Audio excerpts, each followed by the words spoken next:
Welcome to KJH Academy. This is Venkat, Economic Faculty. Today we will discuss about the 2024-25 interim budget. Interim budget అంటే general elections ముందు ప్రవేశపెట్టే budget ని interim budget అని అంటాం. దీన్నే temporary budget అని కూడా అంటారు.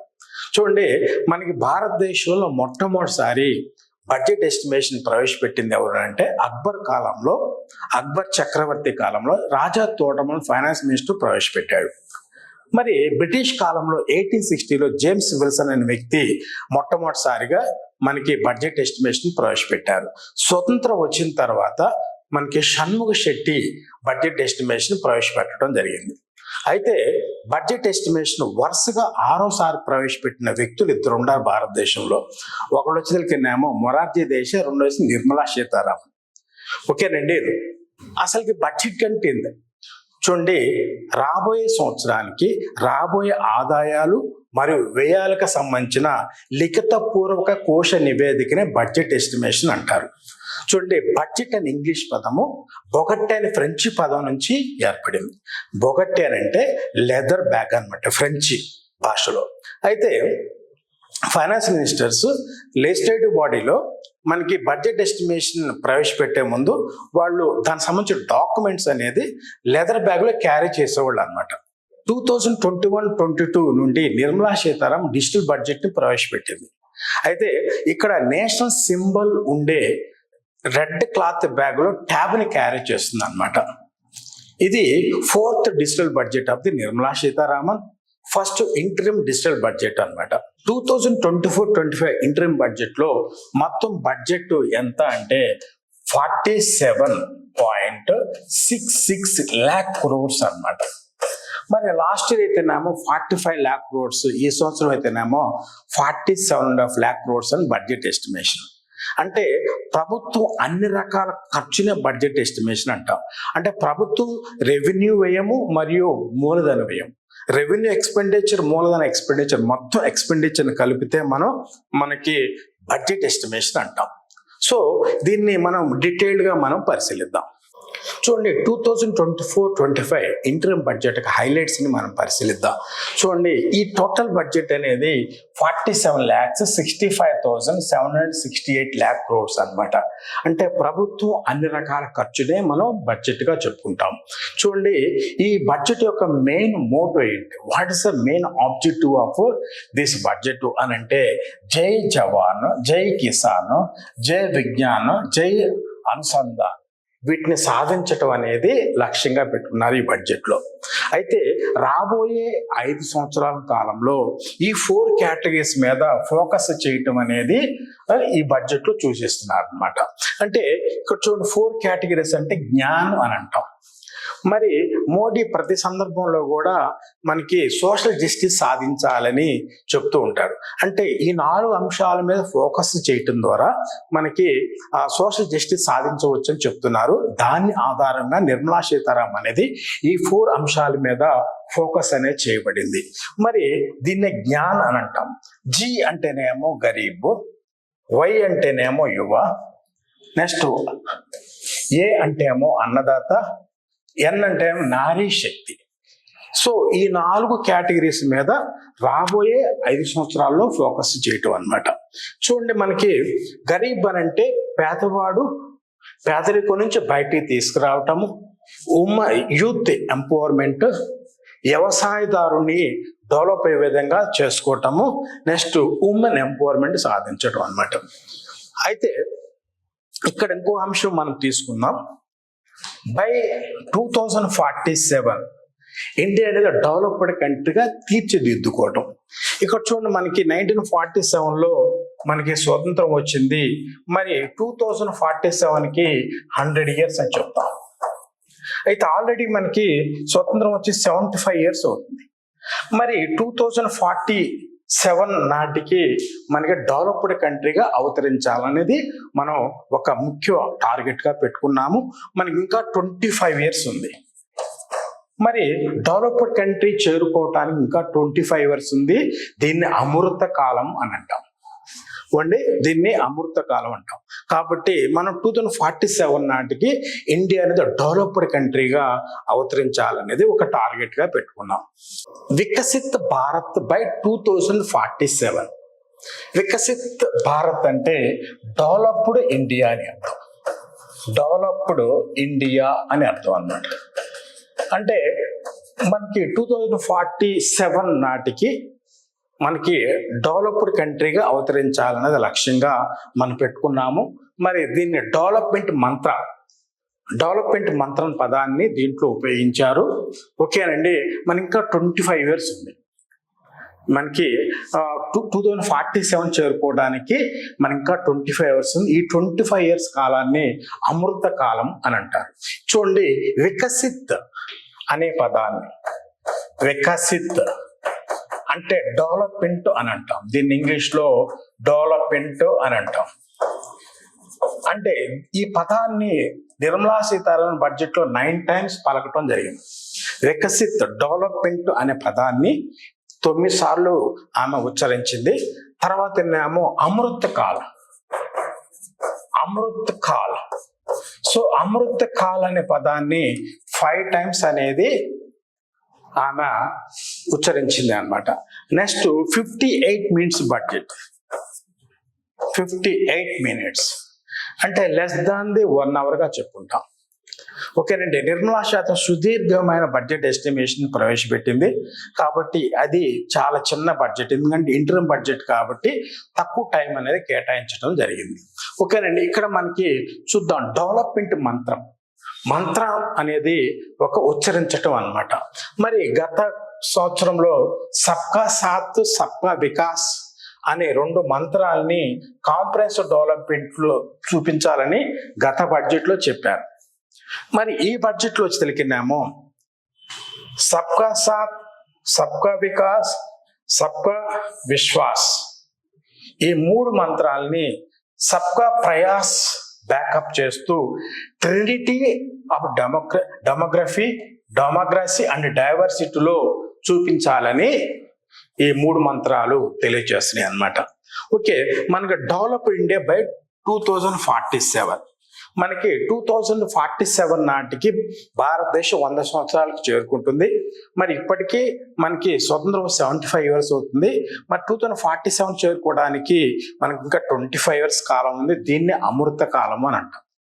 సో ఈ అమృత కాలంలో మనం ప్రస్తుతం ఉన్నాము. డెవలప్మెంట్ సాధించాలనేది లక్ష్యంగా చెప్తున్నారు అనమాట. ఓకేనండి.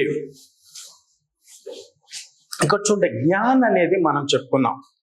సో జ్ఞాన్ అనే దాంట్లో మనకి ఫస్ట్ జీ దేని తెలిసింది, గరీబ్ కళ్యాణ్ దేశ్ కా కళ్యాణ్.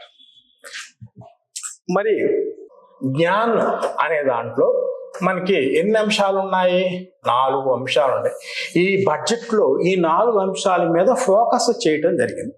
ఈ 4 అంశాల్లో అంటే మనకి ఫస్ట్ జ్ఞాన్ అనేది గరీబీ కళ్యాణ్, అంటే పేదరికాన్ని తగ్గించడానికి, పేదరికం నుంచి బయటికి తీసుకురావడానికి ప్రభుత్వం చేసేటటువంటి చర్యలు అనేది దీంట్లో మనం డిస్కస్ చేస్తాము. ఇది ఫస్ట్ అంశం, ఫోకస్ ఏరియా అంటాం. జ్ఞానంలో ఫస్ట్ ఫోకస్ ఏరియాని మనం డిస్కస్ చేస్తున్నాము. ఇక్కడ చూద్దాం, డైరెక్ట్ బెనిఫిట్ ట్రాన్స్ఫర్ అన్నమాట. Direct benefit transfer. So direct benefit transfer అంటే మనకి ప్రభుత్వం నేరుగా పర్సన్స్ కి, వ్యక్తులకు డైరెక్ట్ ట్రాన్స్ఫర్ అన్నమాట. అంటే గవర్నమెంట్ టు పర్సన్స్ అన్నమాట. వ్యక్తులకి డైరెక్ట్ గా వాళ్ళ అకౌంట్ లో ట్రాన్స్ఫర్ చేసేవాళ్ళు, మధ్యవర్తులు లేకుండా.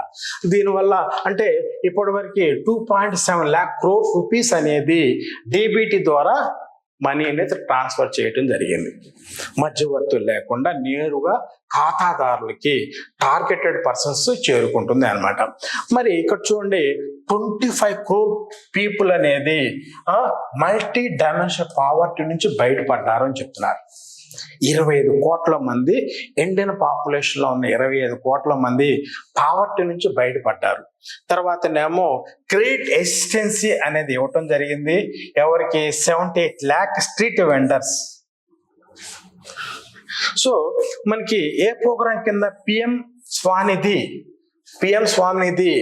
ప్రోగ్రాం కింద 78 lakh స్ట్రీట్ వెండర్స్ కి క్రెడిట్ అసిస్టెన్సీ అనేది ఇవ్వటం జరిగింది.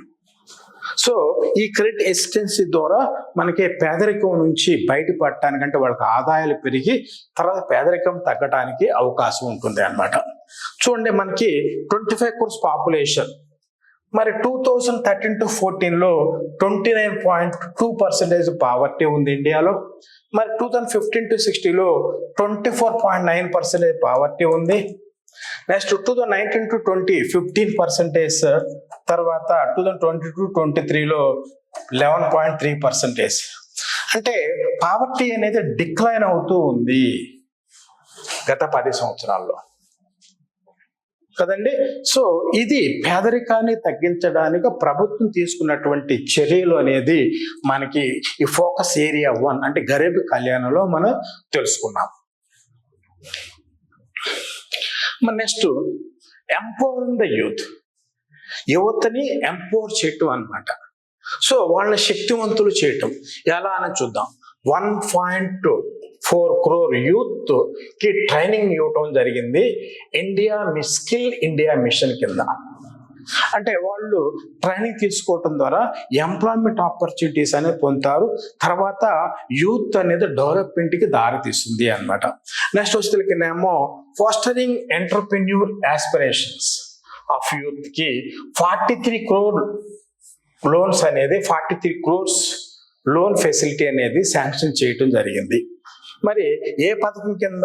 పిఎం ముద్రా యోజన కింద 43 crores అనేది లోన్ శాంక్షన్ చేయటం జరిగింది. మరి ఇక్కడ చూద్దాం, increasing in PM Shri budget allocation అంటే prime minister school, PM schools, rising India అన్నమాట. రైజింగ్ ఇండియా అని అంటాం. మరి దీంట్లో 14,500 స్కూల్స్ ని పిఎం స్కూల్స్ ని ఏర్పాటు చేయటం అన్నమాట.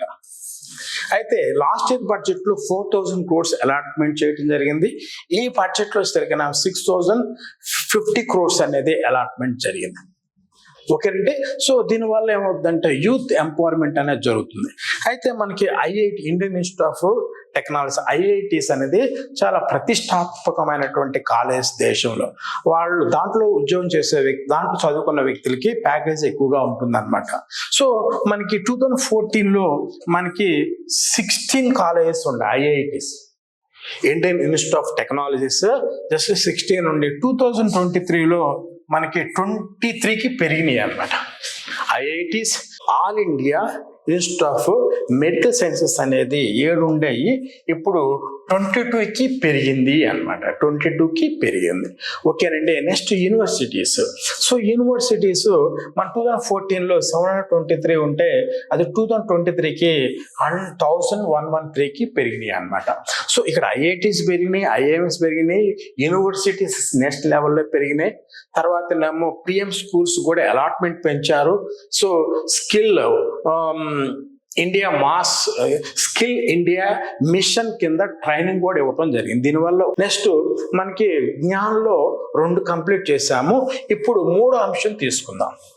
ఈ ఫోకస్ అనేది మనకి వెల్ఫేర్ ఫార్మర్స్, అన్నదాత అంటే వ్యవసాయదారుడు. మరి వ్యవసాయదారుడు బలవంతం అంటే అతన్ని బాగా డెవలప్మెంట్ కావటానికి, వ్యవసాయ ఉత్పత్తులు పెరిగి వ్యవసాయదారుడికి ఆదాయం పెరగటానికి ప్రభుత్వం తీసుకున్నటువంటి చర్యలు ఏంటి అనేది మనం చూద్దాం. చూడండి, డైరెక్ట్ ఫైనాన్షియల్ అసిస్టెన్సీ అనేది ఇవ్వటం జరిగింది. ఎంతమందికి అంటే 11.8 crore ఫార్మర్స్ కి పిఎం కిసాన్ కింద డైరెక్ట్ ఫైనాన్షియల్ అసిస్టెన్స్ అనేది ఇవ్వటం జరిగింది. మరి తర్వాత క్రాప్ ఇన్సూరెన్స్ 4 crore ఫార్మర్స్ కి క్రాప్ ఇన్సూరెన్స్ జరిగింది పిఎం ఫసల్ బీమా యోజన కింద. ఓకే, డైరెక్ట్ ఫైనాన్షియల్ అసిస్టెన్స్ ఇవ్వటం జరిగింది, క్రాప్ ఇన్సూరెన్స్ ఇవ్వటం జరిగింది. నెక్స్ట్ వచ్చేసరికినేమో integration 1361 mandis under the e national agriculture management కింద ఇంటిగ్రేషన్ చేశారు. ఎన్ని 1361 361 మండీస్ ఇంటిగ్రేట్ చేయడం జరిగింది. ఏ ప్రోగ్రామ్ కింద? ఈ నేషనల్ అగ్రికల్చర్ మేనేజ్మెంట్. ఓకేనండి. దీనివల్ల ఏమైందంటే 3 lakh crores అనేది ట్రేడ్ వాల్యూమ్ అనేది పెరిగింది. ఓకేనండి. మరి ఇక్కడ increasing the procurement of the wheat and rice. అంటే వీట్ రైస్ ప్రాక్యూర్మెంట్ అనేది మనకి 23-24లో 38 పెరిగింది lakh మెట్రిక్ టన్స్. మరి వీటిలోకి వస్తే 262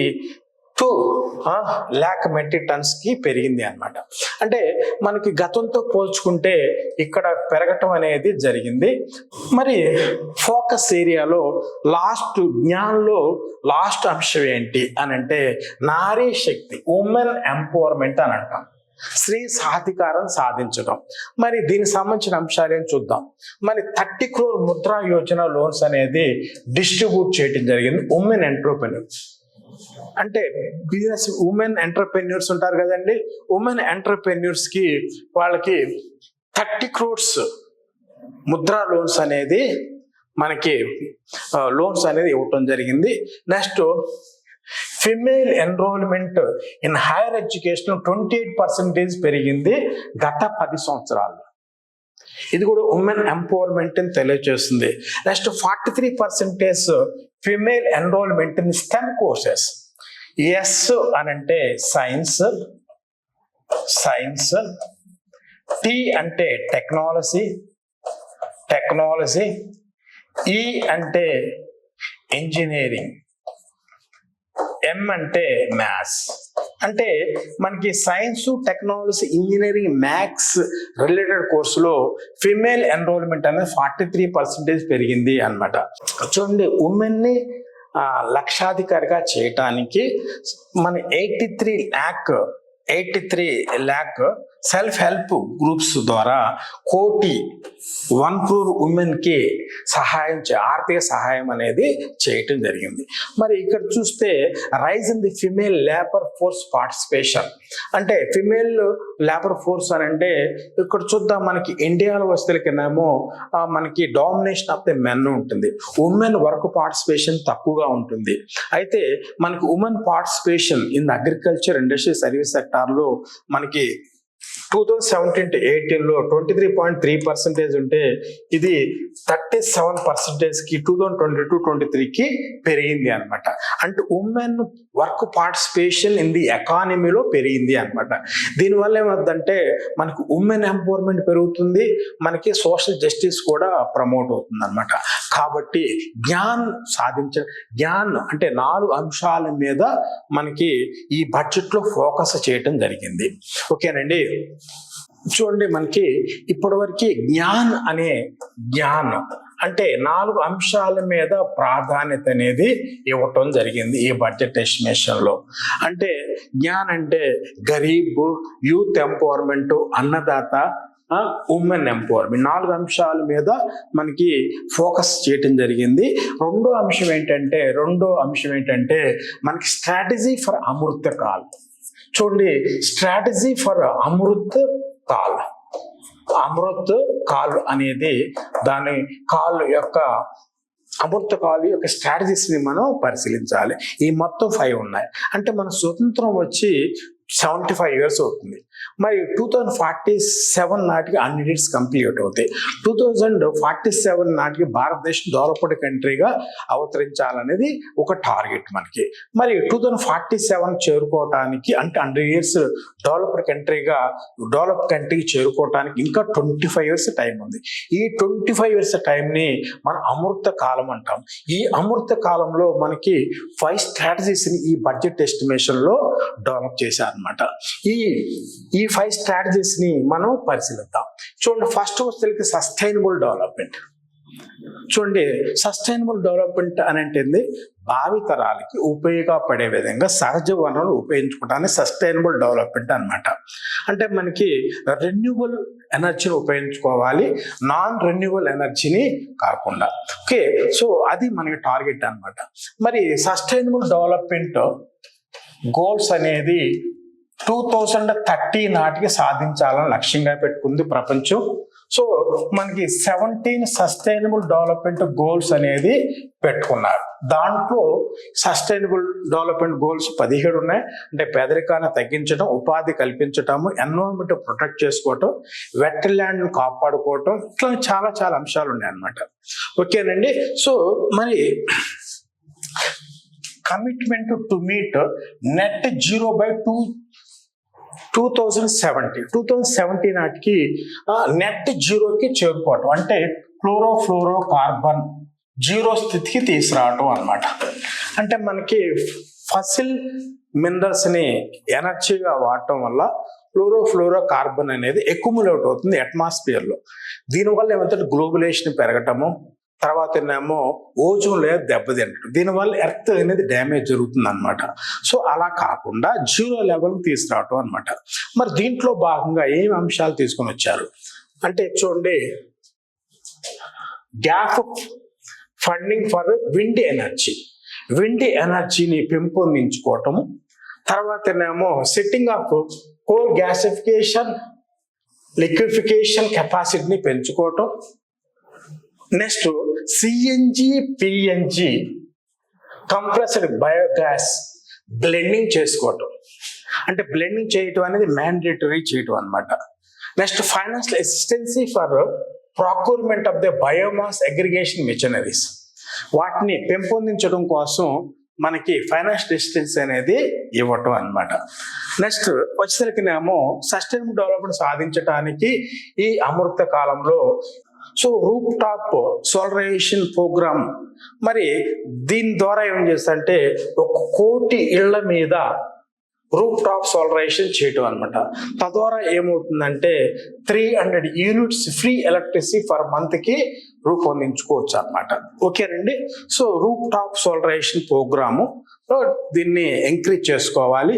next adaptation of e buses for the public transport and e-vehicle ecosystem by the supporting manufacturing charging, అంటే ఈ buses ని promote చేసుకోవటము, ఈ వెహికల్ ని డెవలప్ చేసుకోవటము, దాని రిలేటెడ్ గా మ్యానుఫ్యాక్చరింగ్ అండ్ ఛార్జింగ్ ఫెసిలిటీస్ ని రూపొందించుకోవటం అనమాట.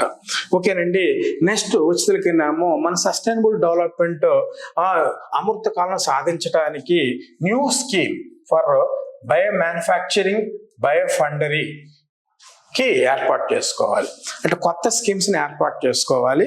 నెక్స్ట్ దివసలకినేమో non fossil fuel install electricity capacity అనేది 2004లో 30.4% ఉండేది. మరి 2014కి వచ్చేసరికినేమో 32.3%కి పెరిగింది. మరి దీని తర్వాత నవంబర్ 23 నాటికి 43.9% పెరిగింది అనమాట. మరి ఇక్కడ దీంట్లో చూద్దాం, మనకి సస్టైనబుల్ డెవలప్మెంట్ లో భాగంగా 10 crore ఎల్పిజి కనెక్షన్స్ అనేది పిఎం ఉజ్వల యోజన కింద 10 crore ఎల్పిజి కనెక్షన్స్ అనేటి ఇవ్వడం జరిగింది.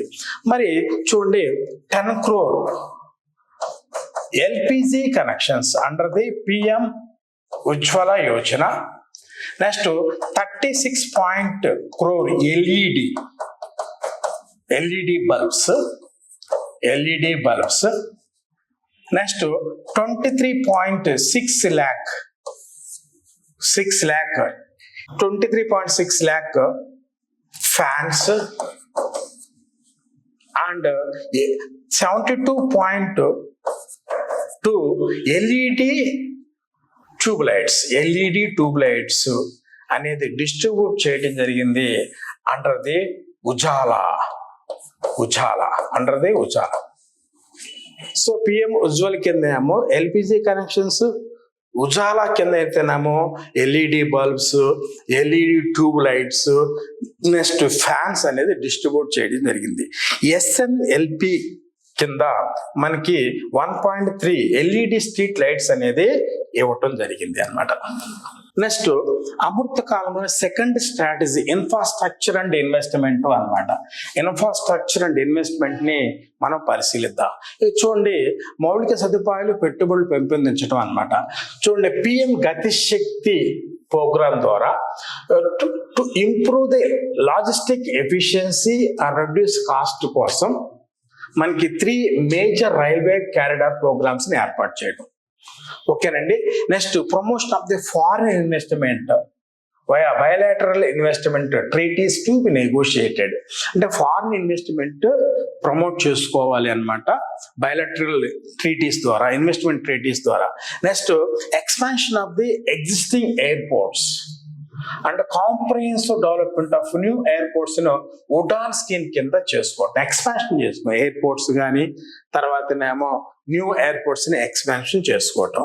నెక్స్ట్ క్యాపిటల్ ఎక్స్పెండిచర్ అనేది పెరిగింది అనమాట. క్యాపిటల్ ఎక్స్పెండిచర్ అనేది దాదాపు మోర్ దెన్ 10 lakh crores అనేది ఇక్కడ పెరిగింది. అంటే దీనికి ఉద్దేశం క్యాపిటల్ ఎక్స్పెండిచర్ అంటే ఆర్థిక వ్యవస్థలో దేశానికి సంపదను సృష్టించే వాటిపై పెట్టే పెట్టుబడులని మనకి క్యాపిటల్ ఎక్స్పెండిచర్ అంటాం, మూలధన వ్యయము అని అంటాం. ఒక పరిశ్రమ స్థాపించిన, ఒక ఇన్ఫ్రాస్ట్రక్చర్ ని డెవలప్ చేసిన, మెట్రో కానీ, రైల్వే ట్రాక్స్ కానీ, రోడ్స్ కానీ, తర్వాత ఒక డ్యామ్ కన్స్ట్రక్ట్ చేయడం అనేది క్యాపిటల్ ఎక్స్పెండిచర్. క్యాపిటల్ ఎక్స్పెండిచర్ అనేది ప్రొడక్టివ్ గా ఉంటుంది ఎకానమీకి. ఓకేనండి. మరి దీని తర్వాత ఇంప్రూవ్డ్ ఫిజికల్ ఇన్ఫ్రాస్ట్రక్చర్ ను కూడా 149 పెరిగింది అనమాట. Financial year 2020 number of airports అనేది మనకి పెరిగింది. ఫైనాన్షియల్ ఇయర్ 2022లో 149 నంబర్ ఆఫ్ ఎయిర్పోర్ట్స్. సో ఇక్కడ మనకి నేషనల్ హైవేస్ పెరిగినాయి, ఫిజికల్ ఇన్ఫ్రాస్ట్రక్చర్, తర్వాతనేమో cargo traffic at major ports పెరిగింది, electrification of the rail route పెరిగింది, ఎయిర్ క్రాఫ్ట్ మూవ్మెంట్స్ పెరిగినాయి, నంబర్ ఆఫ్ ఎయిర్పోర్ట్స్ అనేది పెరిగాయి, ఫిజికల్ ఇన్ఫ్రాస్ట్రక్చర్ అనేది పెరిగింది, క్యాపిటల్ ఎక్స్పెండిచర్ కూడా పెరిగింది. నెక్స్ట్ డబులింగ్ ది ఎఫ్డిఐ అంటే ఫారిన్ డైరెక్ట్ ఇన్వెస్ట్మెంట్ అన్నమాట. సో డైరెక్ట్ ఇన్వెస్ట్మెంట్ ఎఫ్డిఐ అనేది చాలా అవసరం ఉంటుంది. ఎప్పుడైతే అమౌంట్ విదేశీయులు ప్రత్యక్షంగా భారతదేశానికి వచ్చి ల్యాండ్ హైర్ చేసుకుని, లేదా కొనుగోలు చేసి, మరి బిల్డింగ్ కన్స్ట్రక్షన్ చేసుకొని, తర్వాత ఎంప్లాయీస్ రిక్రూట్ చేసుకొని, తర్వాత ప్రొడక్ట్ ని స్టార్ట్ చేస్తే దాన్నే మనం ఎఫ్డిఐ అని అంటాం. అంటే సపోజ్ మన మైక్రోసాఫ్ట్ కంపెనీ, గూగుల్ కంపెనీస్, వరాకిల్ ఇలాంటి మన హైదరాబాద్ మాదాపూర్లో ఉన్న, బెంగళూరులో ఉన్నాయి, వాటిని ఎఫ్డిఐగా చెప్పుకుంటాం. ఓకేనండి. మనకి ఎప్పుడైతే ఎఫ్డిఐ పెరిగిందో అంటే ఫారిన్ ఎక్స్చేంజ్ అనేది పెరుగుతుంది. ఎఫ్ఈఆర్ ఫారిన్ ఎక్స్చేంజ్ రిజర్వ్స్ అన్నమాట, విదేశీ మార్గ ద్రవ్యము అని అంటాం. మనకి ప్రతి దేశానికి కూడా ఎక్కువ ఎఫ్ఈఆర్ ఉండాలి. అంటే దానివల్ల మనకి ఇతర దేశాల నుంచి గూడ్స్ అండ్ సర్వీసెస్ ఇంపోర్ట్ చేసుకోవడానికి ఉపయోగపడుతుంది. ఉదాహరణ మన క్రూడ్ ఆయిల్ అనేది గల్ఫ్ కంట్రీస్ నుంచి ఇంపోర్ట్ చేసుకున్నాం, మన భారతదేశంలో తక్కువ ఉత్పత్తి అనేది జరుగుతుంది. మరి తక్కువ ఉంటుంది కాబట్టి ఇతర దేశాలు దిగుమతి చేసుకుని దానికి డాలర్స్ అవసరం. మరి ఫారిన్ ఎక్స్చేంజ్ రిజర్వ్స్ అంటే ఉదాహరణకి ఇంటర్నేషనల్ కరెన్సీ అన్నమాట. డాలర్, యూరో కరెన్సీ, ఎన్ అనేది ఇంటర్నేషనల్ కరెన్సీగా చెప్పుకుంటాము. గూడ్స్ అండ్ సర్వీసెస్ ఇంపోర్ట్ చేయడానికి ప్రపంచ దేశాల నుంచి మనకి ఎఫ్ఈఆర్ కావాలి. ఎఫ్ఈఆర్ కావాలి అని అంటే ఎఫ్డిఏని పెంచుకోవాలి. సో మనకి 1991లో పివి నరసింహ ప్రధానమంత్రి అయ్యే నాటికి భారతదేశంలో $1.1 బిలియన్ మాత్రమే ఉన్నాయి. అయితే మనకి తర్వాత కాలంలో ఏమైందంటే ఈ ఎఫ్డిఐ అనేది బాగా పెరిగింది అనమాట. ఇప్పుడు $596 బిలియన్ అనేది ఉందన్నమాట. అంటే ఒక సంవత్సరం పాటు ఇతర దేశాల నుంచి మనకు కావాల్సినటువంటి వస్తువులు, సేవలు అనేది కంటిన్యూగా ఇంపోర్ట్ చేసుకోవడానికి అవకాశం ఉంది అనమాట. సో ప్రతి దేశంలో కూడా ఎఫ్ఈఆర్ ఉండటం అనేది చాలా ముఖ్యమైన అంశం. అంటే ఎఫ్డిఐ అనేది ఉండాలి. చూడండి, మనకి అమృత కాలంలో థర్డ్ స్ట్రాటజీ అనేది ఇంక్లూజివ్ డెవలప్మెంట్ తీసుకున్నారు. ఇంక్లూజివ్ డెవలప్మెంట్ అంటే డెవలప్మెంట్ లో అందరినీ భాగస్వామ్యం చేయటం అనమాట. 11th ఫైర్ ప్లాన్ లో మనం ఇంక్లూజివ్ గ్రోత్ అనేది పెట్టుకున్నాం టార్గెట్ గా. మరి తర్వాత 12th ప్లాన్ లో కూడా ఫాస్ట్ అండ్ ఇంక్లూజివ్ గ్రోత్ ని ఆబ్జెక్టివ్ గా పెట్టుకున్నాము. లాస్ట్ ఇయర్ బడ్జెట్ లో కూడా 7 పిల్లర్స్ ఉన్నాయి, 7 స్ట్రాటజీస్ ఉన్నాయి. వాటిలో ఇంక్లూజివ్ గ్రోత్ అనేది ఒకటి ఉంది అనమాట. సో ఈ సంవత్సరం మనం అమృత కాలంలో ఇది థర్డ్ స్ట్రాటజీగా తీసుకున్నారు. మరి దీంట్లో ఆస్పిరేషనల్ డిస్ట్రిక్ట్ ప్రోగ్రామ్ అనేది తీసుకుని రావాలి. దీనివల్ల రాష్ట్రాల్లో ఫాస్టర్ డెవలప్మెంట్ ఉంటుంది, ఎంప్లాయ్మెంట్ జనరేషన్ పెరగడానికి అవకాశం ఉంటుంది అనమాట. So next inclusive development aspirational districts అనమాట. 112 డిస్ట్రిక్ట్స్ ఉన్నాయి. మరి దీంట్లో women registered for antenatal care with in the fast trimester మొత్తం పర్సంటేజ్ 2018లో 68% ఉంది. 2018లో. మరి అక్టోబర్ 2023లో మనకి 89% పెరిగిందనమాట. Next వచ్చేసరికినేమో number of enrolment under ప్రధానమంత్రి జీవన్ జ్యోతి బీమా యోజన PMJJBY. సో 1,00,000 మందికి ఎంతమంది సభ్యులుగా ఎంతమంది దీంట్లో ఎన్రోల్మెంట్ చేసుకున్నారు? 2018లో 1,737. మరి 2023 అక్టోబర్ నాటికి సో ఇక్కడ 13,195 ఫర్ 1 lakh రిజిస్ట్రేషన్ అనేది అంటే ఎన్రోల్మెంట్ అనేది చేసుకోవటం జరిగింది. మరి దీంట్లో ఇంక్లూసివ్ గ్రోత్లో హెల్త్ విషయం తీసుకుందాం. మరి సర్వికల్ క్యాన్సర్ వ్యాక్సినేషన్ అనేది మరి 19 to 14 years గర్ల్స్ కి ఎంకరేజ్ చేయటం అనమాట. ఆ వ్యాక్సిన్ తీసుకుంటే దానివల్ల వాళ్ళకి సర్వికల్ క్యాన్సర్ అనేది ప్రివెంట్ చేయడానికి అవకాశం ఉంటుంది. సాక్ష్యం అంగన్వాడీ పోషణ్ 2.0. సో ఈ 2 ప్రోగ్రామ్స్ ని మనం ఎక్స్పెడిట్ చేసుకోవాలి. Improve nutrition delivery, early childhood care and development కి ఈ ప్రోగ్రామ్స్ ని ఎక్స్పెడిట్ చేసుకోవాలి. నెక్స్ట్ మనకి చూడండి మిషన్ ఇంద్రధనుష్ రోల్డ్ అవుట్ చేసుకోవాలన్నమాట. సో యువిన్ ప్లాట్ఫామ్ కింద immunisation of efforts for machine Indradhanush. అంటే ఇంద్రధనుష్ ప్రోగ్రామ్ అని అంటే 7 డిసీజెస్ కి 7 వ్యాక్సిన్స్ అన్నమాట. పుట్టిన బిడ్డకి సంటి బిడ్డకి 7 వ్యాక్సిన్స్ వేస్తూ ఉంటారు, అంటే ఇమ్యూనిటీ పెంచుకోవటానికి అన్నమాట. సో ఇంద్రధనుష్ అనేది ప్రోగ్రామ్ మిషన్ అన్నమాట అది. నెక్స్ట్ దాన్ని ఇమ్యునేషన్ చేసుకోవటం. Next health cover under Ayushman Bharat scheme extend చేసుకోవాలి. ఆయుష్మాన్ భారత్ స్కీమ్ అనేది హెల్త్ స్కీమ్ అనేది ఎక్స్టెండ్ చేయాలి. ఎవరికి? ASHA, anganwadi workers and helpers కి ఈ ప్రోగ్రామ్ ని అంటే ఆయుష్మాన్ భారత్ చూడండి ఆయుష్మాన్ భారత్ స్కీమ్ అనేది ఎక్స్టెండ్ చేసుకోవాలి. అంటే 5 lakh రూపీస్ అనేది central government Ayushman Bharat scheme కింద ఇన్సూరెన్స్ అనేది ఇస్తుంది. అంటే హెల్త్ కవరేజ్ ఇస్తుంది అనమాట, ఆరోగ్యశ్రీ లాగా. ఓకే, ఇదేమో ఆయుష్మాన్ భారత్ సెంట్రల్ గవర్నమెంట్, ఆరోగ్యశ్రీ అంటే స్టేట్ లెవెల్లో వస్తూ ఉంటుంది. నెక్స్ట్ ఇంక్లూసివ్ డెవలప్మెంట్ అనేది కంటిన్యూషన్ అండి. ఇక్కడ మనకి కూర్చోండి హౌసింగ్ ప్రధానమంత్రి ఆవాస్ యోజన ఈ టార్గెట్ ఏంటంటే ఈ 5 years లో 3 crore హౌసెస్, మళ్ళీ ఇంకో 2 కోట్ల టార్గెటెడ్ అనమాట. మొత్తం కలిసి 5 crores అనమాట కమింగ్ 5 years లో. ఓకేనండి, addition 2 crores, already 3 crores houses. Next middle class scheme, housing for the middle class. అంటే మిడిల్ క్లాస్ ఫ్యామిలీస్ కి ఇల్లు కట్టుకోవటానికి కొనుక్కోవటానికి వాళ్ళకి ఒక కొత్త మిడిల్ క్లాస్ స్కీమ్ ను రూపొందించటం. ఓకే, నెక్స్ట్ టూరిజం తీసుకుందాం. మరి టూరిజం వచ్చేసరికినేమో states will be encouraged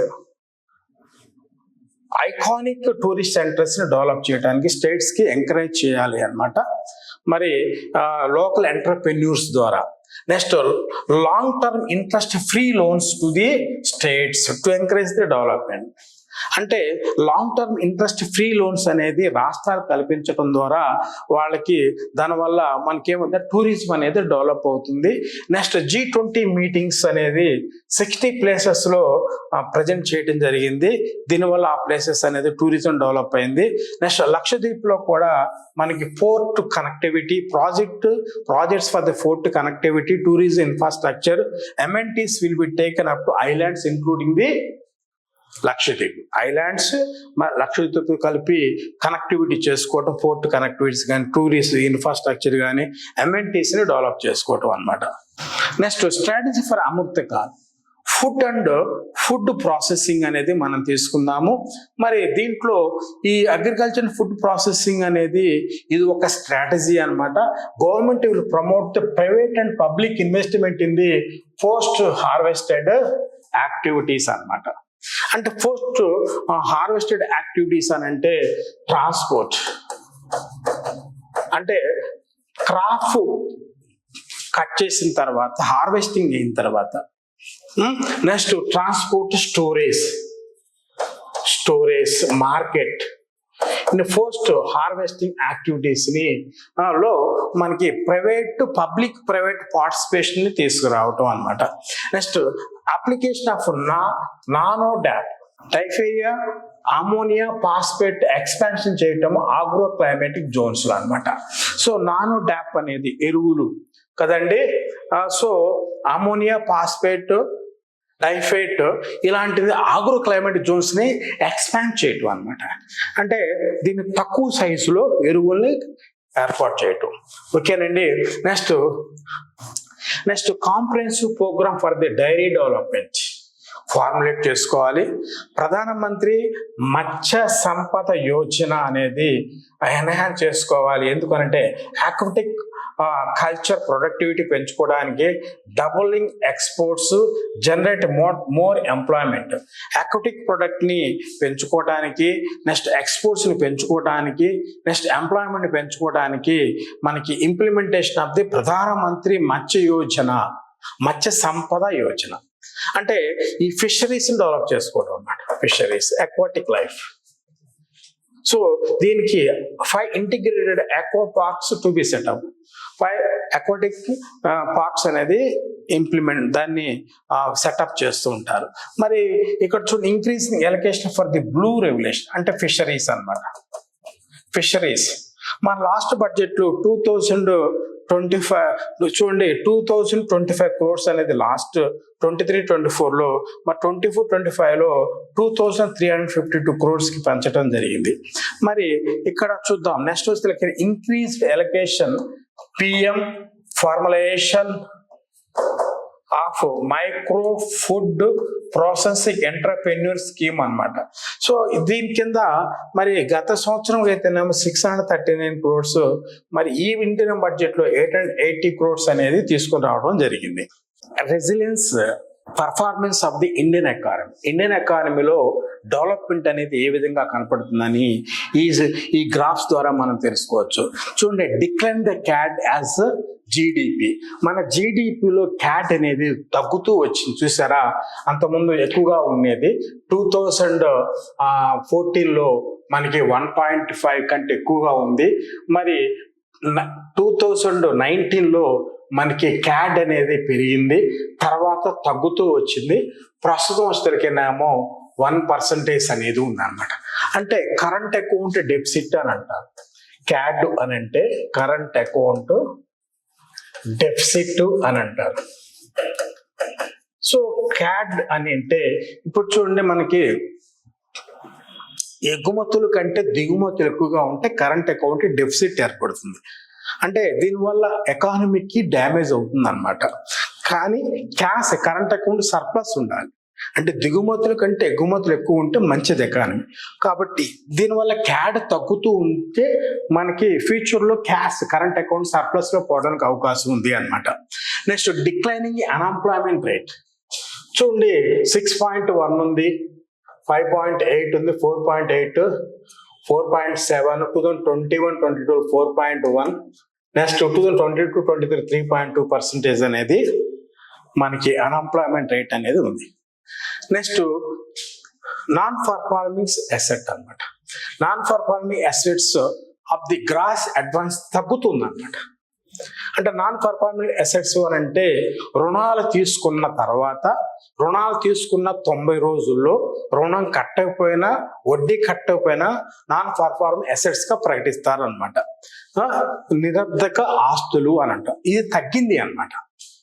so గతంలో 9.1% ఉండేది, తర్వాత 8.2% ఉంది, తర్వాత 7.3, ఫైనల్ 3.2% అనేది ఉంది. ఓకేనండి. సో ఇక్కడ క్యాడ్ తగ్గుతుంది, అన్ఎంప్లాయ్మెంట్ రేటు తగ్గుతుంది, నెక్స్ట్ నాన్ పర్ఫార్మెన్స్ అసెట్స్ తగ్గుతాయి, నెక్స్ట్ డిజిటల్ ట్రాన్సాక్షన్స్ అనేది పెరుగుతూ ఉన్నాయి. అంటే గూగుల్ పే కానీ, ఫోన్పే కానీ, పేటిఎం కానీ ఇవన్నీ మనకి డిజిటల్ ట్రాన్స్ఫర్స్ అని అంటాం. గతంలో మనకి చిల్లర కోసం చాలా ఇబ్బంది పడేవాళ్ళు. మరి 10 రూపాయలు వస్తువు తీసుకుంటే, మన సపోజ్ 5 రూపాయలు వస్తువు తీసుకుంటే చిల్లర అనేది ఉండదు, 7 రూపాయలకి అట్లా. ఇప్పుడు అసలు డిజిటల్ ట్రాన్స్ఫర్స్ ద్వారా ఈ చిల్లర బాధ పోయింది. ఎవరు కూడా క్యాష్ నగదుని క్యారీ చేయట్లేదు. అందరూ ఫోన్పే కానీ, గూగుల్ పే కానీ, పేటిఎం ఇలాంటి డిజిటల్ ట్రాన్స్ఫర్స్ అనేది పెరిగినాయి. దీనివల్ల మనకి ఎకానమీ అనేది చాలా స్పీడ్గా పెరగడానికి అవకాశం ఉంటుంది. నెక్స్ట్ జిఎస్టీ కలెక్షన్స్ మంత్కి వచ్చేసరికినేమో పెరుగుతూ వచ్చాయి అన్నమాట. 22లో మనకి 1.2 lakh crores ఉండేది. మరి 2023కి వచ్చేసరికినేమో 1.5, 2024 ఫైనాన్షియల్కి వచ్చేసరికినేమో 1.7కి పెరుగుతుంది అనమాట. నెక్స్ట్ హెడ్ లైన్ ఇన్ఫ్లేషన్ అనమాట. అంటే ఇన్ఫ్లేషన్ అంటే ఏంటంటే నిరంతర ధరల పెరుగుదల మరియు ద్రవ్య విలువ తగ్గటాన్నే మనం ఇన్ఫ్లేషన్ అంటాం. Continuous rise of the prices and fall of the money is known as inflation. Head inflation అంటే టోటల్ ఇన్ఫ్లేషన్ అనమాట. అంటే ఇది అనేది గతంలో ఎక్కువగా ఉంది. చూడండి 6.2 ఉంది 21 ఫైనాన్షియల్ ఇయర్. నెక్స్ట్ 22లో 5.5% ఉంది. మరి 23లో 6.7, 5.5కి తగ్గింది అనమాట. అంటే ఎంపీసీ మానిటరీ పాలసీ కమిటీ అని ఒకటి ఉంటుంది, ద్రవ్య విధాన కమిటీ. ఇది 2016లో ఉంది. Head count means headline inflation అనేది తగ్గించడానికి అది తెలియజేస్తుంది. హెడ్లైన్ ఇన్ఫ్లేషన్ అనేది monetary policy committee which is headed by the RBI governor తెలియజేస్తారు అనమాట. ఓకేనండి. నెక్స్ట్ దీని తర్వాత మనకి చూడండి achievements of the tax reforms. What is the achievements of the tax reforms? Direct tax collections అనేది పెరిగింది అనమాట. ట్రిబుల్డ్ అనేది లాస్ట్ 10 సంవత్సరాల్లో 3 రెట్లు డైరెక్ట్ ట్యాక్స్. అంటే మన ట్యాక్సెస్ లో డైరెక్ట్ ట్యాక్సెస్ ఉండే, ఇండైరెక్ట్ ట్యాక్సెస్. డైరెక్ట్ ట్యాక్సెస్ అంటే కార్పొరేషన్ ఇన్కమ్ ట్యాక్స్ అనేది మనం చెప్తాం. కంపెనీ నికర లాభాల మీద కార్పొరేషన్ ఇన్కమ్ ట్యాక్స్, వ్యక్తుల ఆదాయాల మీద ఇన్కమ్ ట్యాక్స్ అనేది, వీటిని డైరెక్ట్ ట్యాక్సెస్ అని అంటాం. జిఎస్టి అనేది ఇండైరెక్ట్ ట్యాక్సెస్ గా చెప్పుకుంటాము. అయితే ఈ మన కంపెనీ ఆదాయ పన్ను, నెక్స్ట్ ఆదాయ పన్ను అనేది 3 రెట్లు పెరిగినాయి అనమాట. అంటే ప్రజల ఆదాయాలు పెరుగుతుంది, కార్పొరేట్ సెక్టార్ అనేది భారతదేశంలో పెరుగుతుంది అనమాట. నంబర్ ఆఫ్ రిటర్న్ ఫైలర్స్ అంటే 2.4 times అనేది ఐటీ రిటర్న్స్ చేసే వాళ్ళు పెరిగారు అనమాట. నెక్స్ట్ దీని తర్వాత ఫాస్ట్ రిఫండ్స్. అంటే ట్యాక్స్ అనేది మనం ముందుగా కట్టుకుంటాం, తర్వాత రిఫండ్ అనేది ఉంటుంది అనమాట. మీరు ఎక్స్ట్రా మనీ కట్టారనుకోండి, అది గతంలో 93 days బ్యాకప్ చేసేవాళ్ళు జస్ట్ ఇప్పుడు 10 days బ్యాకప్ చేస్తున్నారు. దీనివల్ల ట్యాక్స్ పేయర్స్ కి చాలా హ్యాపీగా ఉంటుంది అన్నమాట. Next average monthly gross GST collections అనేది పెరిగినాయి. 1.66 lakh crores అనేది మంత్లీ జిఎస్టి అనేది పెరిగింది అన్నమాట. Next tax buoyancy of the state అనేది 0.72 నుంచి 1.22కి పెరిగింది. ఓకేనండి. నెక్స్ట్ ఇంపోర్ట్స్ అనేది డిక్లైనింగ్ అనమాట. అంటే ఇంపోర్ట్స్ డిపెండ్ కాకూడదు, ప్రతి దేశం కూడా ఇంపోర్ట్స్ ఎక్కువైతే క్యాడ్ కరెంట్ అకౌంట్ డెఫిసిట్ అనేది పెరుగుతుంది. మరి కరెంట్ అకౌంట్ డెఫిసిట్ తగ్గటానికి మన ఇంపోర్ట్స్ ని డిక్లైన్ చేసుకోవాలి. 47% తగ్గిందండి మన ఇన్లాండ్ కంటైనర్ డిపోర్ట్స్ లో. మరి 28% అనేది మన ఎయిర్ కార్గో కాంప్లెక్సెస్ లో, 27% అనేది సీ పోర్ట్స్ లో తగ్గింది అనమాట. సో ఇది మనకి దీని achievement of the tax reforms గా చెప్పుకుంటాము. ఇది ఇంపోర్ట్స్ లో కానీ ఇంపోర్ట్స్ తగ్గటం జరిగింది, ట్యాక్స్ లో చాలా ఇంప్రూవ్మెంట్ అనేది జరుగుతుంది అనమాట. చూడండి retention of the same tax rates. చూడండి కార్పొరేట్ ట్యాక్సెస్ అనేది 22% ఫర్ ది లోకల్ కంపెనీస్, అంటే ఇండియన్ కంపెనీస్ కి. నెక్స్ట్ న్యూ మ్యానుఫ్యాక్చరింగ్ ఇండస్ట్రీస్ కి అయితేనేమో 15% అనేది కార్పొరేషన్ ఇన్కమ్ ట్యాక్స్ అనేది మనం చెప్పుకుంటాం, కార్పొరేషన్ ఇన్కమ్ ట్యాక్స్. నెక్స్ట్ ఇక్కడ చూడండి నో ట్యాక్స్ లయబిలిటీ, అంటే రిబేట్ ట్యాక్స్ రిబేట్ అనేది 7 lakhs దాకా ఉంది అనమాట. గతంలో కూడా అదే 7 lakhs, గతంలో 5 lakhs 7 lakhs చేశారు. అంటే మనకి జనరల్ గా ఇన్కమ్ ట్యాక్స్ స్లాబ్స్ ఎలా ఉంటాయి అంటే 3 to 6 lakhs 5%. మరి రెండో దశలకినేమో 6 to 9 lakhs 10%. మరి 9 to 12 lakhs 15%. Next fourth one is the 12 to 15 lakhs, that is 20%. And above the 15 lakhs వచ్చేసరికినేమో 30%. ఇది మనకి ఇన్కమ్ ట్యాక్స్ స్లాబ్స్ అని అంటాం. మొత్తం 5 స్లాబ్స్ ఉన్నాయి. మరి దీంట్లో ఎటువంటి మార్పు చేయలేదు. మనకి మినిమము అంటే 3 లక్షలు దాటితే ప్రతి యాన్యువల్ ఇన్కమ్ అనేది 3 lakhs దాటితే ఇన్కమ్ ట్యాక్స్ పరిధిలోకి వస్తారు. ఇప్పుడు ఒక వ్యక్తికి 7 lakhs ఆదాయం ఉంది, మరి అతను ఎంత కట్టాలి? 10%, 6 to 9%, 6 to 9 lakhs మధ్యలో ఉన్నారు కాబట్టి అతని 10% కట్టాలి. కానీ 7 lakhs వరకు అతనికి మనకి డిస్కౌంట్ అనేది ఉంటుంది అనమాట, రిబేట్ అనమాట. సో 7 lakhs వరకు పన్ను మినహాయింపు ఉంటుంది. అంటే అతను ఏం చేస్తాడంటే house loans, children's education, LIC policies ఇవన్నీ కలుపుకొని 7 lakhs వరకు ఉంటే, అంటే 3 లక్షలు దాటింది కాబట్టి అతను ట్యాక్స్ కట్టాలి. కానీ అన్ని మినహాయింపులు పోగా 7 లక్షల వరకు ట్యాక్స్ కట్టనవసరం లేదు. దాన్ని రిబేట్ 7 lakhs అనమాట. సో దాన్ని ఇక్కడ రిబేట్ అనేది 7 lakhs యథాతథంగా చేశారు అని అర్థం. ఎటువంటి మార్పు చేయలేదు, ఇన్కమ్ ట్యాక్స్ లో ఎటువంటి మార్పు అనేది చేయలేదు. మరి చూద్దాం రూపాయి అనేది ఎలా వస్తుంది, రూపాయి అనేది ఎలా పోతుంది ఇండియాకి. మనకి చూద్దాం, మనకి రూపాయి ఎలా వస్తుందంటే బోరింగ్ అదర్ లయబిలిటీస్. అంటే మనకి భారతదేశంలో ఆదాయం కంటే ఖర్చు ఎక్కువగా ఉంది కాబట్టి మనకి కోశ లూటే ఏర్పడుతుంది, ఫిజికల్ డెఫిసిట్ అనేది ఏర్పడుతుంది. మరి ఫిజికల్ డెఫిసిట్ని ఎలా మేనేజ్ చేస్తున్నామంటే బారోయింగ్ లోన్స్ ఎంత ఉందంటే 28% అన్నమాట. టోటల్ ఇన్కమ్లో 28% అనేది జస్ట్ బారోయింగ్ లోన్స్, అంటే స్వదేశీ విదేశీ రుణాలని బారోయింగ్ లోన్స్ అన్నమాట. దాంతో మనం మేనేజ్ చేస్తున్నాము. మరి రెండో దశల కిందేమో చూడండి ఇన్కమ్ ట్యాక్స్, మూడో దశల కిందేమో GST, నాలుగో దశల కిందేమో కార్పొరేషన్ ఇన్కమ్ ట్యాక్స్. సరే మనకి ట్యాక్స్ లో అతిపెద్ద ట్యాక్స్ ఏది 24-25 ఇంటరిమ్ బడ్జెట్ లో అని అంటే ఫస్ట్ వచ్చేది కిందేమో ఇన్కమ్ ట్యాక్స్, రెండవది వచ్చేది కిందేమో GST, మూడోది వచ్చేది కిందేమో మనకి కార్పొరేషన్ ఇన్కమ్ ట్యాక్స్ అని అంటాం.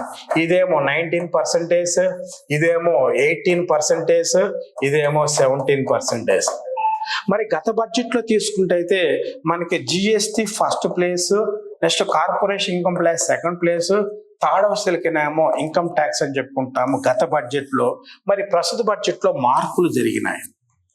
మరి ప్రభుత్వం ఎట్లా ఖర్చు చేస్తుంది అంటే వచ్చిన డబ్బుని 20% ఇంట్రెస్ట్ పేమెంట్స్, మనం ఎక్కువ ఆదాయం బారోయింగ్ లోన్స్, మరి ఖర్చు కూడా ఇంట్రెస్ట్ పేమెంట్స్ 20% ఉంది.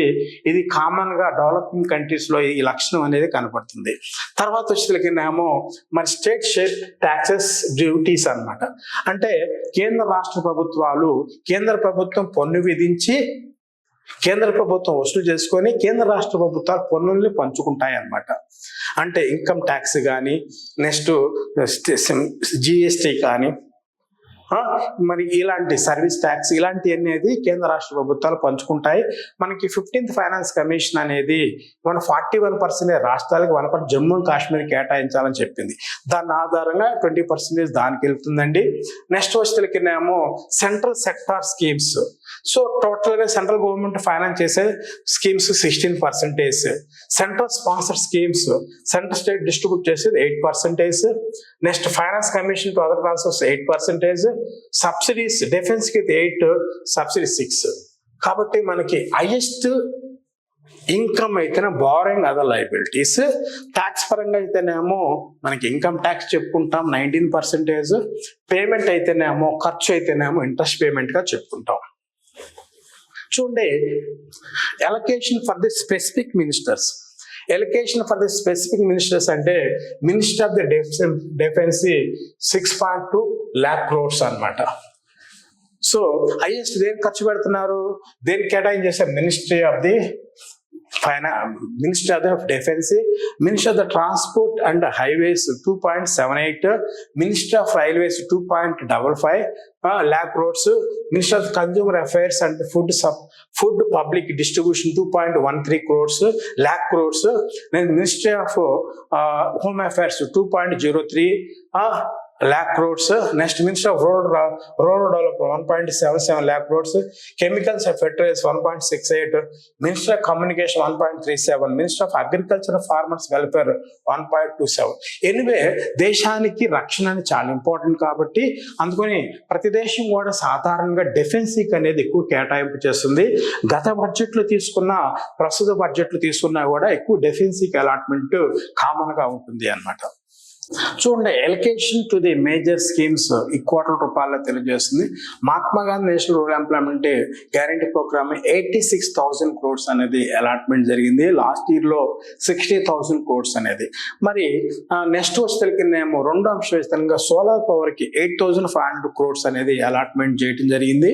మరి మూడోది వచ్చేసరికినేమో ఆయుష్మాన్ భారత్ PMJAY దీనికి 7,500 crores థర్డ్ పెద్ద ప్రోగ్రాము. నెక్స్ట్ ఫోర్త్ వచ్చేసరికినేమో మనకి modified programme for the development of semiconductors and display manufacturing ecosystem 6,903 crores అనేది. నెక్స్ట్ దీని తర్వాత మనకి ప్రొడక్షన్ లింక్డ్ ఇన్సెంటివ్ స్కీమ్ అనేది 6,200 crores అలాట్మెంట్ చేయడం జరిగింది. National green hydrogen mission 600 crores అనేది అలాట్మెంట్ చేయడం జరిగింది.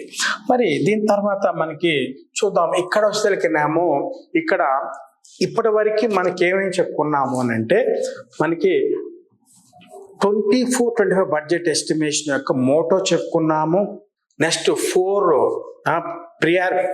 ఫోకస్ అనేది అంటే జ్ఞానం 4 అంశాల మీద ప్రాధాన్యత ఇవ్వటం. అమృత కాలంలో 5 స్ట్రాటజీస్ని మనం డిస్కస్ చేసాము. నెక్స్ట్ ఇక్కడ డేటా అనేది డిస్కస్ చేయాలి. అంటే రెవెన్యూ రిసిప్ట్స్, క్యాపిటల్ రిసిప్ట్స్ మరి ఎన్ని పెట్టిన మనం పరిశీలిద్దాం. ఇది రెండో అంశం అనమాట. ఇది దీంట్లో తెలికినామో ప్రభుత్వానికి ఆదాయం ఎలా వస్తుంది అనేది మనం చూద్దాం. ఇన్కమ్ అనమాట. ఇన్కమ్ ప్రభుత్వానికి 2 దశల్లో వస్తుంది. ఒకటి రెవెన్యూ రిసిప్ట్స్ అని అంటారు, రెండోది క్యాపిటల్ రిసిప్ట్స్ అని అంటారు అనమాట. అంటే ప్రభుత్వానికి రెవెన్యూ రిసిప్ట్స్ మరియు క్యాపిటల్ రిసిప్ట్స్. మరి రెవెన్యూ రిసిప్ట్స్ తెలికినామో 30 lakhs 1,274 lakh crores అనేది మనకి ఏర్పడింది. నెక్స్ట్ క్యాపిటల్ రిసిప్ట్స్ వచ్చేసరికినేమో 17 lakhs 64,494 crores అన్న. మొత్తం కలిసి మనకి 66 lakh crores అనేది మనం టోటల్ ప్రభుత్వం ఆదాయము. రెవెన్యూ రిసిప్ట్స్ ఎక్కువగా ఉన్నాయి, క్యాపిటల్ రిసిప్ట్స్ తక్కువ. రెవెన్యూ రిసిప్ట్స్ అని అంటే the tax revenue. Next non tax revenue అనేది రెండో అంశం అన్నమాట. ట్యాక్స్ రెవెన్యూ రెండోది వస్తేనేమో నాన్ ట్యాక్స్ రెవెన్యూ. ట్యాక్స్ రెవెన్యూలో డైరెక్ట్ ట్యాక్సెస్, రెండోది ఇండైరెక్ట్ ట్యాక్సెస్ అన్నమాట. అయితే ఇక్కడ మనం పరిశీలించే క్యాపిటల్ రిసిప్ట్స్ అని అంటే క్యాపిటల్ రిసిప్ట్స్ అంటే డిస్ఇన్వెస్ట్మెంట్ అని అంటాం. డిస్ఇన్వెస్ట్మెంట్ అంటే పెట్టుబడుల ఉపసంహరణ అంటాం. అంటే ప్రభుత్వ రంగ సంస్థలను పూర్తిగా కానీ పాక్షికంగా కానీ అమ్మటం ద్వారా వచ్చిన ఆదాయాన్ని మనం ఏమంటాము డిస్ఇన్వెస్ట్మెంట్ అనమాట. సపోజ్ విశాఖ స్టీల్ ప్లాంట్ అనేది ప్రపోజల్ పెట్టారు అమ్మటానికి, అట్లా అమ్మారనుకోండి దాన్ని డిస్ఇన్వెస్ట్మెంట్ అంటే క్యాపిటల్ రిసిప్ట్స్ లో మనం చెప్పుకుంటాం. మరి ఎల్ఐసి ఉంది.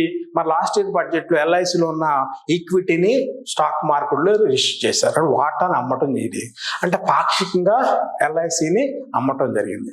దీనివల్ల మనకి డిస్ఇన్వెస్ట్మెంట్. మరి దీంట్లో 2024-25 ఇంటరిమ్ బడ్జెట్లో మనకి డిస్ఇన్వెస్ట్మెంట్ అనేది ఎంత అంటే 50,000 crores అనేది టార్గెట్ గా పెట్టుకున్నారు. నెక్స్ట్ వచ్చేసరికినేమో అప్పులు, డెట్స్, అన్ని రకాల అప్పులు అన్నమాట. మరి మూడో వచ్చేసరికినేమో పిఎఫ్. మరి నాలుగో అంశం వచ్చేసరికినేమో sales of the government properties.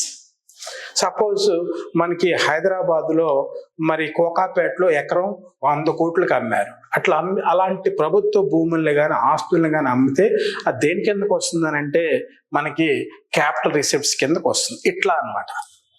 ఓకేనండి.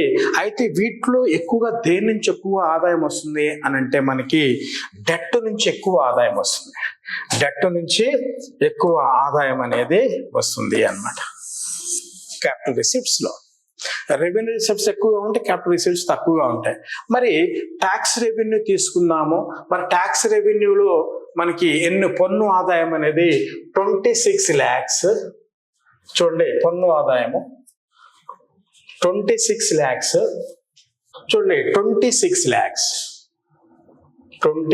lakhs 1,514 crores అన్నమాట. ఇది ట్యాక్స్ రెవెన్యూ కింద. నెక్స్ట్ పన్నేతర ఆదాయం ఎంత వచ్చింది? పన్నేతర ఆదాయం అనేది 3 lakhs. చూడండి, 3,99,701 crores అన్నమాట.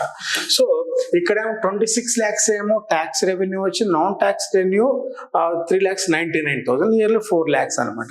సో కాబట్టి రెవెన్యూ రిసిప్ట్స్ ఎక్కువగా ఉంటుంది, క్యాపిటల్ రిసిప్ట్స్ తక్కువగా ఉంటుంది. మరి ట్యాక్స్ రెవెన్యూ ఎక్కువగా ఉంటుంది నాన్ ట్యాక్స్ రెవెన్యూ కంటే. మరి నాన్ ట్యాక్స్ రెవెన్యూ అని అంటే ఏంటంటే ప్రభుత్వం సేకరించే ఫీజులు, అంటే కోర్టు ఫీజులు, యూనివర్సిటీ, కాలేజ్, హాస్పిటల్స్, ప్రభుత్వ సంస్థలు ఉంటాయి కదండి. మరి అలాంటి వాటికి వచ్చిన ఫీజులు, మీరు ఒక యూనివర్సిటీ ఫీజు కట్టారనుకోండి, ఒక ఐఐటి సంస్థకి ఫీజు కట్టారనుకోండి, అది ప్రభుత్వానికి వెళ్తుంది అనమాట ఫీజు కింద. నెక్స్ట్ పెనాల్టీస్, నెక్స్ట్ వచ్చేసరికేనేమో పెనాల్టీస్ అంటే ప్రభుత్వ చట్టాలను ప్రజలు ఉల్లంఘించినప్పుడు ప్రభుత్వం విధించే వాటిని పెనాల్టీస్. రైల్వే మనకి రైల్వే కానీ బస్సుల్లో, ప్రభుత్వ బస్సుల్లో టికెట్ లేకుండా ప్రయాణిస్తే పెనాల్టీ విధిస్తారు, కోర్టు పెనాల్టీ విధిస్తుంది.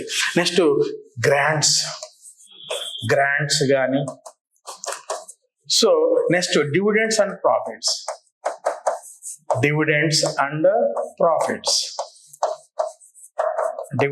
ప్రాఫిట్స్ అంటే ప్రభుత్వ రంగ సంస్థలకు వచ్చిన లాభాలని డివిడెండ్స్ అండ్ ప్రాఫిట్స్ అని అంటాం. ఓకేనండి. మరి ఇతర పబ్లిక్ సెక్టర్ మనకి అదర్ సోర్సెస్ అన్నమాట, అదర్ సోర్సెస్ అని చెప్తాం. మరి వీటిలో మనకి దేని నుంచి ఎక్కువగా ఆదాయం వస్తుందంటే చూడండి, మనకి క్యాపిటల్ రిసిప్ట్స్ లో డెట్స్ నుంచి ఎక్కువ ఆదాయం వస్తుంది. మరి ట్యాక్స్ లో వస్తేనేమో ఇన్కమ్ ట్యాక్స్ నుంచి ఎక్కువ వస్తుంది. మరి నాన్ ట్యాక్స్ రెవెన్యూలో వస్తే డివిడెండ్స్ అండ్ ప్రాఫిట్స్ నుంచి ఎక్కువ ఆదాయం వస్తుంది అనమాట. చూసారా, ఈ టేబుల్లో మనకి డేటా అనేది రెవెన్యూ రిసిప్ట్స్ ఉన్నాయి, క్యాపిటల్ రిసిప్ట్స్ ఉన్నాయి, ట్యాక్స్ రెవెన్యూ ఉంది, నాన్ ట్యాక్స్ రెవెన్యూ ఉంది. సో ఈ టేబుల్.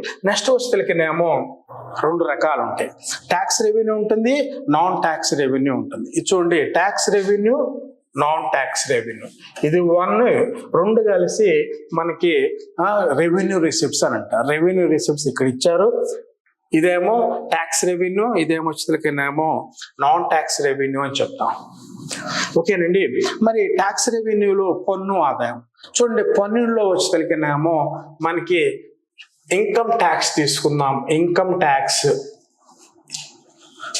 ఇన్కమ్ వచ్చేసరికేమో 1,15,000 చూడండి, 11,56,000 crores. ఇది income tax first place. Next GST తీసుకున్నాము. జిఎస్టి వచ్చేసరికేమో 10,67,650 crores. అంటే ఇది జిఎస్టి అనేది second place. Next corporation income tax అనేది 3గా చెప్తాం. కాబట్టి ట్యాక్స్ రెవెన్యూలో మనకి ఫస్ట్ ఇన్కమ్ ట్యాక్స్, రెండోది ఇదేమో 19%, మరి తర్వాతనేమో జిఎస్టి అనేది 18%, మరి తర్వాత కార్పొరేషన్ ఇన్కమ్ 17% అన్నమాట. సో ఈ విషయాన్ని మీరు గుర్తుపెట్టుకోవాలి. మరి నాన్ ట్యాక్స్ రెవెన్యూ దేని నుంచి ఎక్కువ ఆదాయం వస్తుంది అంటే చూడండి, dividends and profits 1,50,000 crores. 1,50,000 crores dividends and profits. So ఈ డేటా అనేది మీకు చాలా ఉపయోగపడుతుంది. చూడండి, మనకి డెఫిసిట్ ని మనం పరిశీలిద్దాం. బడ్జెట్ లూట్లు అన్నమాట. దీని మీద కూడా ఎగ్జామ్లో అడగడానికి అవకాశం ఉంటుంది. దీన్ని రెవెన్యూ డెఫిసిట్ అని అంటాము, దీన్ని ఫిజికల్ డెఫిసిట్ అని అంటాము, దీన్ని ప్రైమరీ డెఫిసిట్ అని అంటాం. చూడండి, రెవెన్యూ డెఫిసిట్ అని అంటే మొత్తం revenue expenditure minus revenue income అన్నమాట. చూడండి, రెవెన్యూ ఇన్కమ్ ఎంత ఉంది మనకి అంటే tax revenue, non tax 30,01,274 crores. మరి రెవెన్యూ ఎక్స్పెండిచర్ అంటే ఏంటి? 36,54,657. మరి డెఫిసిట్ ఎంత ఏర్పడింది అంటే income revenue expenditure larger than the revenue income, you can get the revenue deficit. మరి ఇది జీడిపిలో ఎంత ఉంది అని అంటే ఇది జీడిపిలో మనకి 2% అనేది ఉంది అన్నమాట. మనకి రెవెన్యూ ఇన్కమ్ అంటే ఏంటి, ఏమేమి ఉంటాయి దీంట్లో? రెవెన్యూ ఇన్కమ్ వచ్చేసరికినేమో రెవెన్యూ మనకి tax revenue, non tax revenue, ఈ రెండు కలిపితే మరి రెవెన్యూ ఎక్స్పెండిచర్ అని అంటే ప్రభుత్వం అన్ప్రొడక్టివ్ ఎక్స్పెండిచర్ అంటే డిఫెన్స్కి, సబ్సిడీస్కి, ప్రోగ్రామ్స్కి, salaries, pensions, law and order, వీటన్నిటి చేసే ఖర్చుని మన రెవెన్యూ ఎక్స్పెండిచర్ అన్నమాట, అన్ప్రొడక్టివ్ ఎక్స్పెండిచర్ అనమాట.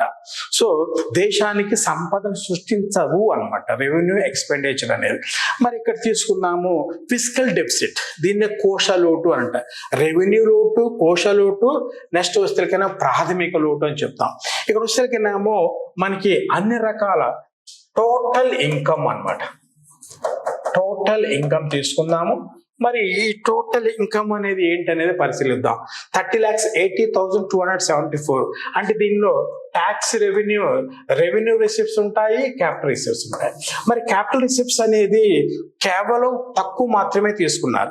అంటే ఏం క్యాపిటల్ రిసిప్ట్స్ లో ఏమేమి తీసుకున్నారు అని అంటే బారోయింగ్ లోన్స్ ఉంటాయి కదా, domestic loans, foreign internal external loans కాకుండా మిగతా డిస్ఇన్వెస్ట్మెంట్ అంటే కానీ 50,000 డిస్ఇన్వెస్ట్మెంట్ తీసుకుంటున్నాము. అంటే ప్రభుత్వ రంగ సంస్థలు పూర్తిగా కానీ పాక్షికంగానే అమ్మటం ద్వారా వచ్చిన ఆదాయాన్ని డిస్ఇన్వెస్ట్ 50,000 crores.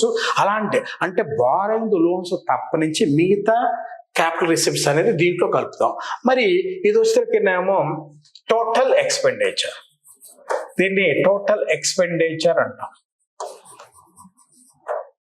దీన్ని టోటల్ ఎక్స్పెండిచర్ అంటే ఏంది? Revenue expenditure plus capital expenditure. మనం ఆల్రెడీ రెవెన్యూ ఎక్స్పెండిచర్ అంటే చెప్పాం. క్యాపిటల్ ఎక్స్పెండిచర్ అంటే ఏంటంటే చూడండి, ప్రభుత్వానికి సంపద అంటే దేశానికి సంపదను సృష్టించే వాటిపై పెట్టే పెట్టుబడులని మనం మూలధన వ్యయం, ఇంగ్లీష్లో క్యాపిటల్ ఎక్స్పెండిచర్ అంటాం. అంటే ప్రభుత్వం ఒక పరిశ్రమ పెట్టింది, క్యాపిటల్ ఎక్స్పెండిచర్. ఒక డ్యామ్ను కన్స్ట్రక్షన్ చేసింది, రోడ్స్, వీటన్నిటిని మనం దేనికి ఏం చెప్తాం? టోటల్ రిసిప్ట్స్గా, క్యాపిటల్ ఎక్స్పెండిచర్గా మనం చెప్పుకుంటాం. ఓకేనండి. నెక్స్ట్ వస్తేనేమో ఎంత ఉంది అని అంటే ఇక్కడ వస్తేనేమో ఎక్స్పెండిచర్ లార్జ్ దాన్ ఇన్కమ్ కావటం వల్ల 16,85,495 crores 494 crores అనే ఫిజికల్ డెఫిసిట్ అనేది ఏర్పడింది. ఇది జీడిపిలో ఎంత ఉంది అని అంటే చూడండి 5.1% అనేది ఉంది అన్నమాట. నెక్స్ట్ వస్తేనేమో ప్రైమరీ డెఫిసిట్ అని అంటే ఫిజికల్ డెఫిసిట్ అంటే కోశలోటు మైనస్ ఇంట్రెస్ట్ పేమెంట్స్. అంటే ప్రభుత్వం చెల్లించే ఇంట్రెస్ట్ పేమెంట్స్ ఉంటాయి కదండి, రుణాలు. మన బడ్జెట్లో అది 20% ఖర్చు ఇంట్రెస్ట్ పేమెంట్స్కి వెళ్ళిపోతుంది. సో ఫిజికల్ డెఫిసిట్లో నుంచి ఇంట్రెస్ట్ పేమెంట్ తీసివేస్తే మనకి చూడండి ఫిజికల్ డెఫిసిట్ 16,85,494 crores, 11,90,440 crores అనేది ఇది ఇంట్రెస్ట్ పేమెంట్స్. దాంట్లో నుంచి ఫిజికల్ డెఫిసిట్ తీసేస్తే సో 4,94,054 crores అనేది ప్రైమరీ డెఫిసిట్ ఏర్పడుతుంది. ఇది జీడిపిలో 1.5. కాబట్టి ఇక్కడ మనకి physical deficit greater than the revenue deficit, greater than the primary deficit. ప్రాథమిక లోటు, ప్రైమరీ డెఫిసిట్ అని అంటాం. ఇట్లా డెఫిసిట్స్ అనేది మీరు గుర్తుపెట్టుకోవాలి. కనీసం జీడిపిలో ఎంత పర్సెంటేజ్ ఉంది, తర్వాత రెవెన్యూ డెఫిసిట్ ఎంత ఉంది, ఫిజికల్ ఎంత ఉందో, ప్రైమరీ ఎంత ఉందని తెలుసుకోవాలి. ఓకేనండి. మరి చూడండి డెఫిసిట్ ట్రెండ్స్ అనేది తగ్గుతూ ఉంది అన్నమాట. అది ఫిజికల్ డెఫిసిట్ కావచ్చు, revenue deficit, effect revenue deficit, primary deficit అనేది డిక్లైనింగ్ లో ఉంది. దీనివల్ల మనకి డెట్ అనేది తగ్గుతూ ఉంటుంది, గవర్నమెంట్ అన్నెసరీ ఎక్స్పెండిచర్ తగ్గుతూ ఉంది అనమాట. ఓకే.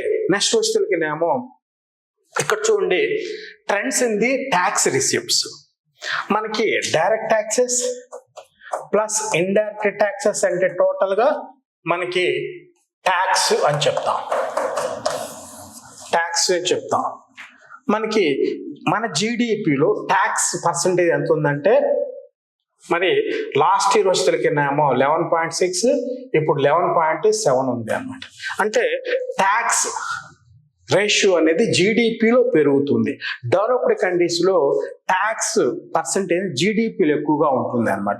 సో అది కూడా మనం చేరుకోవాలి. డెవలప్డ్ 2047 నాటికి ఇండియా డెవలప్డ్ కంట్రీగా అవతరించాలనంటే ట్యాక్స్ రేట్ అనేది, ట్యాక్స్ పర్సంటేజ్ అనేది జీడిపిలో పెరగాలి. Thank you my dear aspirants.